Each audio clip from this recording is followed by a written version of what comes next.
How to replace your O2 sensor on a Dodge Dakota 2004 3.7 liter. You have a P0138 O2 sensor code. That means it's bank 1 sensor 2, which means that it's downstream. You have one sensor right there, and your second sensor is right here, which is the one we're going for. And how you know this is bank 1 on the driver's side? Because cylinder number 1 always sits closest to the front of the car. So since we let this heat up naturally through the use of the engine, we're going to take our 7/8 and just crank her off. And sometimes you have to boot it to get it off. Sometimes you have to use a torch. Sometimes it comes off with real ease. I would always recommend using the box end, because these strip out quite often. And when they do, you're kind of SOL and you have to melt them off. And it's still quite hot from the exhaust.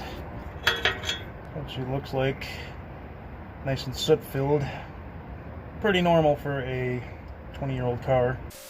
Look at that, anti-seize is already applied. I don't even have to do it. I'll just stick her on back in there.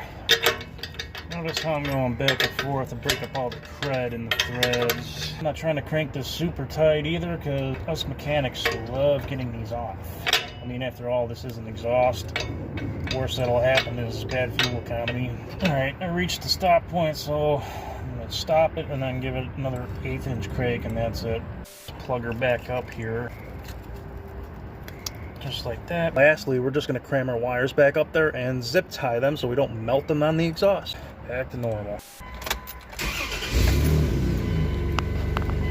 And there you have it. No dash codes anymore.